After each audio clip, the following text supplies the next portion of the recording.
amigos, bienvenidos a Otras Miradas, un nuevo programa en el que nos hemos trasladado al Observatorio Geofísico de Toledo, que depende del Instituto Geográfico Nacional. No quiero equivocarme, que este Instituto Geográfico Nacional ha cumplido 150 años, pero aquí donde estamos, el Observatorio Geofísico de Toledo, ha cumplido también una fecha nada desdeñable, creo que son los 110 años. Pero para contarnos con más detalle todos los datos de este centro y saber cuál es su funcionamiento y todo lo que aquí se desarrolla, hemos venido a hablar con el director José Manuel Tordesillas. Bienvenido, muchas gracias por atendernos esta noche. Buenas noches.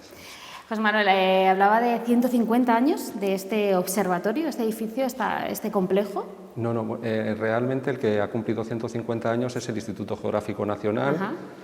Que tiene su sede central en Madrid, y de él depende muchos centros, entre ellos este Observatorio Geofísico de Toledo, que lo que ha cumplido son 111 años. 111. Este año, sí. O sea, le quita un año. No pasa nada. Fue en el año 1909 cuando comenzó a funcionar, no como ha sido este centro donde estamos ahora mismo, sino en un principio empezó como una estación sismológica que se situó en los bajos del edificio de la Diputación Provincial de Toledo. ¿Y luego por qué se trasladó?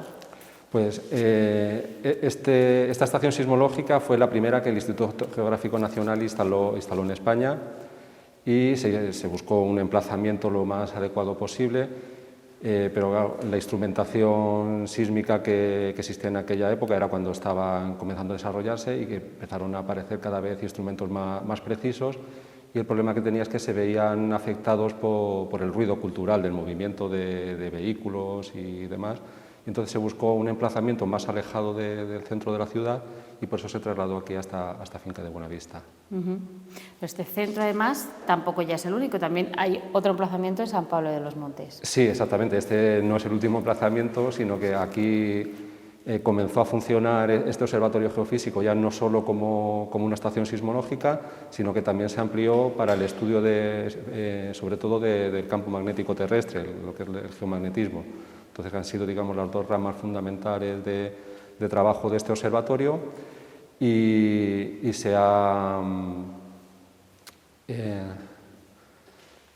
complementó también con otra rama de geoelectricidad que estuvo activa durante unos años, y posteriormente ocurrió lo mismo, el crecimiento de la ciudad, las urbanizaciones que han ido rodeando a esta finca, más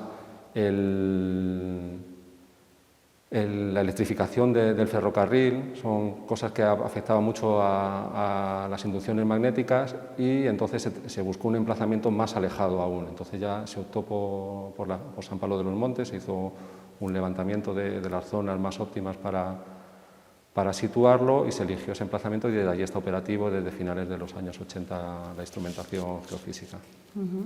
Realmente este edificio lleva aquí toda la vida, 111 años hablábamos, pero los toledanos le vemos, este edificio lleva toda la vida aquí, pero no sabemos realmente a lo que se dedica. ¿Qué es lo que hacéis aquí? ¿Cuál es vuestra labor?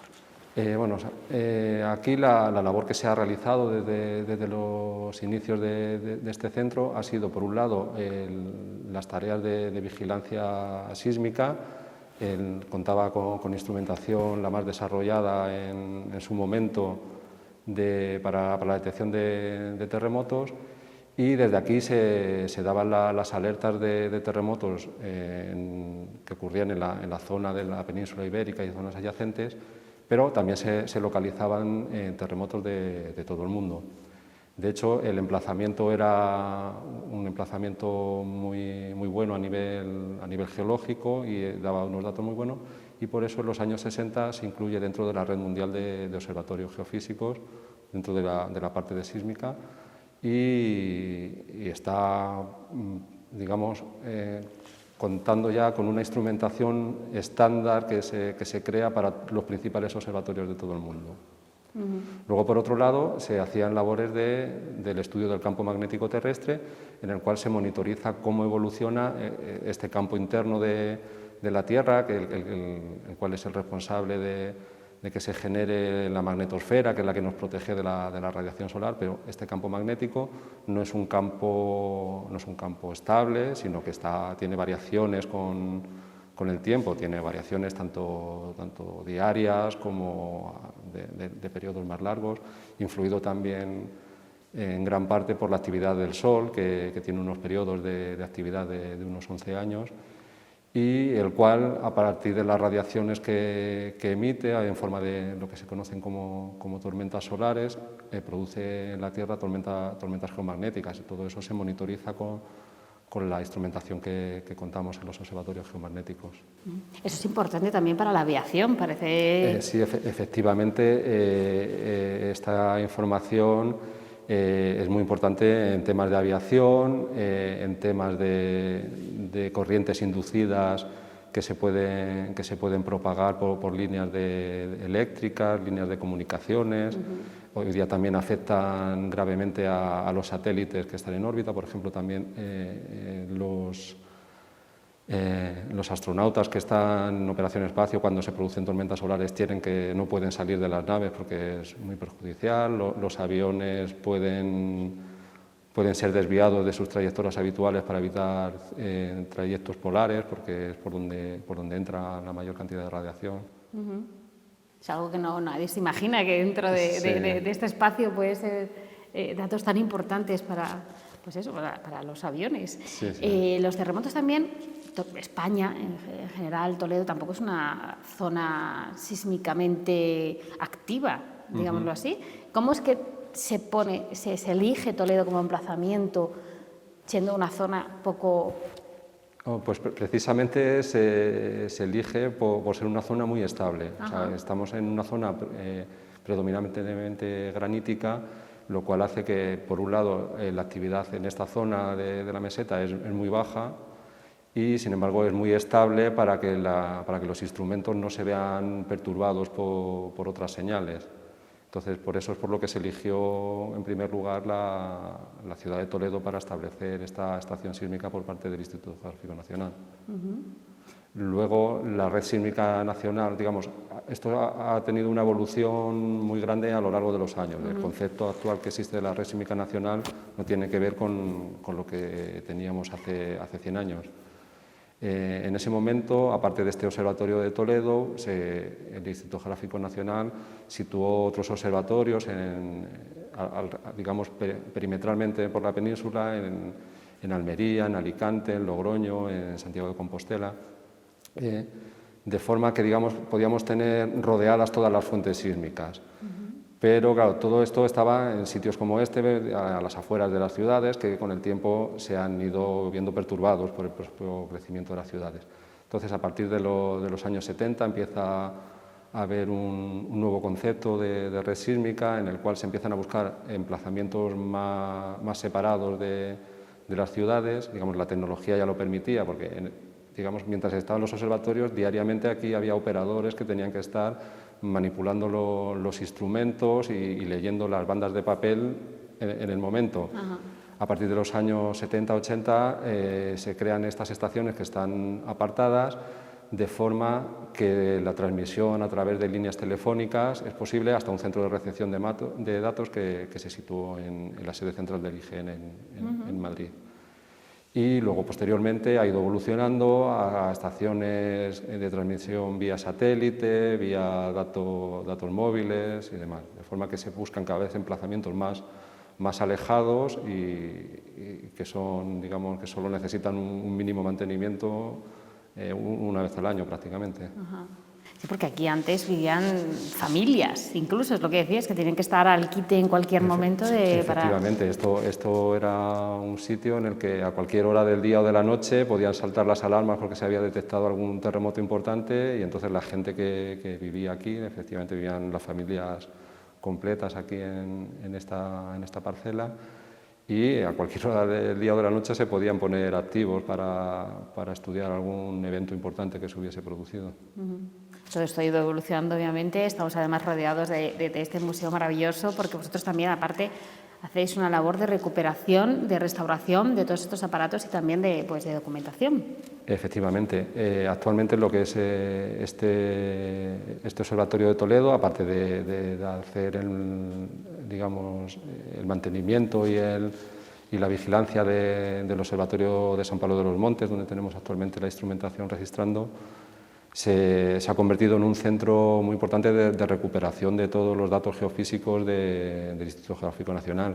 Aquí se ha creado el Archivo Nacional de Datos Geofísicos, en el cual se está trasladando toda la documentación que existía repartida en cada uno de los observatorios, y aquí se está haciendo una importante labor de catalogación, de recuperación, se está almacenando en condiciones adecuadas para que los registros se puedan perdurar a lo largo del tiempo. Incluso se están haciendo proyectos de digitalización de toda la documentación más importante.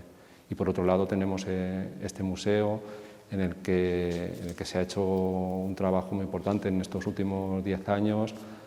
Se ha cometido la labor de restaurar todos los instrumentos geofísicos que se conservaban tanto aquí en el Observatorio de Toledo como en el resto de observatorios geofísicos del IGN, aprovechando que teníamos aquí un taller que en su día era para mantener los equipos funcionando y el mecánico que teníamos todavía está en activo, pues se reconvirtió, digamos, a restaurador, y la verdad es que ha hecho un trabajo muy bueno de recuperar todos estos aparatos, que muchos de ellos eran amasijos de hierro prácticamente, que llevaban a lo mejor 80 años desmontados. Ajá. Es que son reliquias absolutas, incluso se guarda el papel calco. Sí, sí, sí. Sí, bueno, estos registros en realidad son bandas de papel ahumado, que era como se registraba hace 100 años, y todos estos registros son los que se conservan aquí en el Archivo Nacional de Datos Geofísicos, por eso que son documentación muy delicada, pero muy valiosa nos piden actualmente de centros de investigación de todo el mundo, se ponen en contacto con nosotros para, cuando están estudiando terremotos en concreto de cualquier parte del mundo, contar con esos registros. A lo largo de estos años, claro, habéis tenido que ir guardando una cantidad ingente de documentación. ¿Se guarda todo o solamente lo más llamativo? No. De hecho, o sea, a nivel tanto de sismología como de geomagnetismo, que son los registros que conservamos aquí en este archivo fundamentalmente, se conserva todo lo que tenemos. Estamos hablando de millones de documentos. O sea, ten en cuenta que cada día en cada uno de los observatorios se registraban del orden de 6 o 9 bandas con datos sísmicos, y en los que tenían equipación de geomagnetismo otro tanto. Entonces, a lo largo de más de casi 100 años, porque claro, ya estos últimos años ya se ha pasado al registro de datos en formato digital, y eso ya no lo conservamos aquí, eso está en otra sede. ¿A diario se registran toda la actividad sísmica? ¿Hay picos, a lo mejor? ¿Hay datos que puedan alarmar todos los días? A ver, terremotos se dan todos los días en la península ibérica, o sea, pero se dan todos los días del orden de más de 10 terremotos diarios. La cosa es que, claro, la mayoría de ellos son de magnitud muy baja y no son percibidos por la población, solamente por la instrumentación que tenemos en el Instituto Geográfico Nacional. Pero efectivamente estamos hablando de miles de terremotos a lo largo de un año. Claro, es una barbaridad. Sí. Y nosotros sin enterarnos. Claro, a ver, o sea, siempre digamos, en zonas concretas de la península, las que son más activas, correspondientes a la zona de la Vega de Granada, de la falla de Crevillente, zona también relacionada con los Pirineos, son zonas bastante activas, y luego en las Islas Canarias también existe bastante sismicidad relacionada con los propios procesos volcánicos que han originado las islas. ¿Habéis notado también a lo largo de estos años evolución de las capas terrestres, un cambio drástico, algo que pueda llamar la atención? No, porque el comportamiento, digamos, estamos hablando, la sismicidad, lo que está recogiendo, digamos, es el movimiento al final de las placas tectónicas. Pero claro, estamos hablando de movimientos que a escala geológica son lentos, con lo cual estamos hablando de miles de años, entonces no se puede decir se ha notado un desplazamiento muy grande. O sea, ¿una tendencia a lo mejor a...? No, porque esto son movimientos que se van dando recursivamente. Sí que es cierto, pues cada zona pues evoluciona de una forma diferente, pero hay sismicidad, por ejemplo, que terremotos de cierta magnitud tienen periodos de retorno a lo mejor de 100 años, o sea, eso significa que un terremoto, el mayor terremoto que se espera en esta zona se produce cada 100 años o cada 50 años.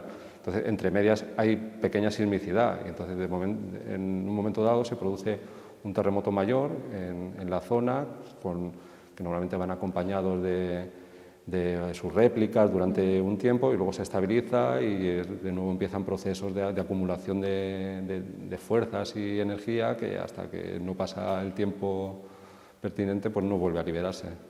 Porque es predecible un terremoto, ¿se puede predecir? A ver, el tema de la predicción es un poco delicado. O sea, la predicción como tal, lo que sería decir se va a producir mañana un terremoto en este sitio de esta magnitud, eso de momento no se puede.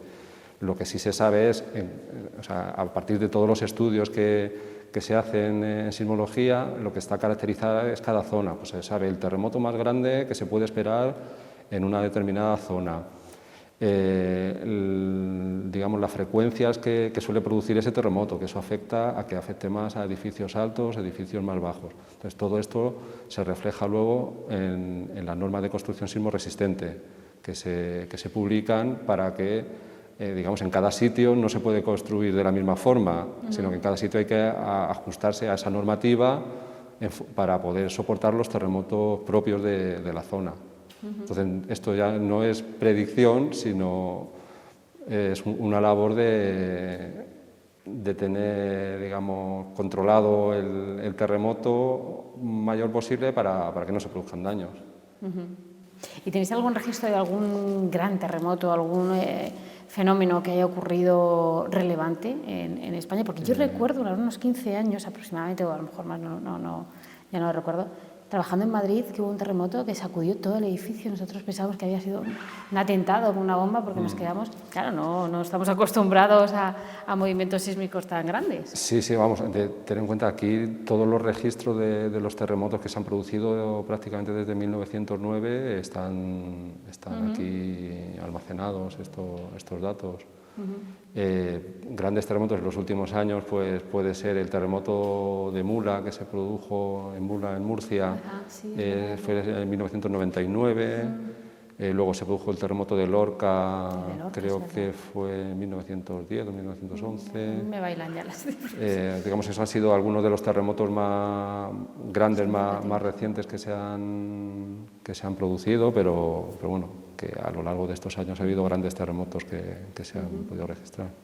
¿Y cómo ha evolucionado? O sea, vemos estas máquinas que, bueno, con pesas, con las bobinas, son como muy delicadas, como muy precisas. Sí, o sea, fíjate que estos instrumentos, estos corresponden a la primera época, de los inicios de la instrumentación aquí en el Instituto Geográfico Nacional. Como ves, eran instrumentos completamente mecánicos y que tenían masas grandísimas. O sea, estas masas que tienen pesaban unos 750 kilos y son masas que están en equilibrio, de forma que cualquier vibración del suelo le afecta, o sea, es detectada, digamos, por las masas y se transmite por una serie de palancas a un sistema de inscripción en el cual está una banda de papel ahumado girando y se va grabando el registro de las 24 horas del día. O sea, esas bandas se cambiaban cada 24 horas y ahí quedaba reflejado el movimiento del suelo. Está la toma de tierra, ¿no? Lo que, digamos, no. Esto estaba... O sea, estas masas que ves allí, esto corresponden a los sistemas de relojería, porque todo esto va con sistemas de relojería, que es lo que hacía girar a las bandas sísmicas, y aparte estaban conectados con relojes como aquellos que vemos en la pared, que eran relojes muy precisos, que tenían que mantenerse al segundo cada día, que eran los que metían las marcas de tiempo, porque para poder determinar dónde se ha producido el epicentro de un terremoto es muy importante tener controlado el segundo exacto en el que se reciben las ondas sísmicas. Y todo esto, claro, estas de las más grandes, como les dicen, todo esto ha ido evolucionando efectivamente, cada vez más a lo largo del pequeño. tiempo se produce un primer salto con la aparición de sistemas electromagnéticos que permite reducir en gran medida las masas. Pasamos de estas masas que te decía de 750 kilos a pequeñas masas a lo mejor del orden de 15-20 kilos. pero que digamos que estas masas nos transmitían un movimiento más pequeño, pero a partir de sistemas electromagnéticos se amplificaban y podíamos ver las señales incluso con más resolución que estos sistemas mecánicos. Esos sistemas electromagnéticos fueron evolucionando a lo largo del tiempo, de forma que se iba consiguiendo eso, cada vez masas más pequeñas y un sistema más amplificado, y hacíamos que se pudiesen detectar terremotos cada vez más pequeños y a más distancia.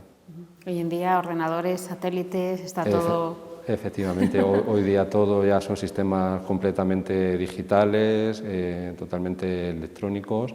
Los sensores sísmicos pues cada vez más pequeños. Ten en cuenta que incluso los propios móviles que usamos hoy día están equipados con sensores sísmicos.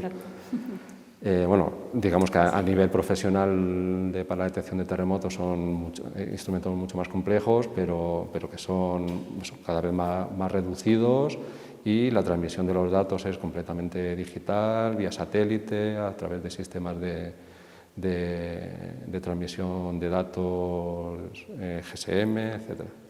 ¿Ha perdido un poquito de...? Sí, sobre todo de vistosidad, porque claro, hoy día pues sí, ves las señales y cuando ves el instrumento, pues digamos que no te hace comprender el funcionamiento de una forma clara. Estos instrumentos mecánicos, dentro que son muchísimo más aparatosos, tienen la ventaja de que es más fácil interpretar el funcionamiento que tenían. ¿Cuál es el siguiente paso? Otros 110 años, ¿cómo ves el futuro? 111, perdón. ¿Cómo ves la evolución de todo esto? Hombre, en el campo de la sismología está claro que se pretende pues, cada vez acercarnos más a lo que hablábamos antes de la predicción. La predicción total es muy complicada, pero bueno, cada vez utilizando sistemas auxiliares y demás, pues se consigue cada vez una mejor detección y una mejor predicción. Bueno, pues esperemos que dentro de 110 años no nos veremos, pero dentro de unos años a lo mejor, cuando esté evolucionado, o montéis otra zona de exposiciones, pero con aparatos más innovadores. Muchísimas gracias, José Manuel Tordesillas, por habernos acogido hoy, por habernos explicado todo esto tan magníficamente. Muchas gracias. Muchas gracias a ti, Celia. Bueno, amigos, y hasta aquí nuestro programa de hoy. Les esperamos la próxima semana.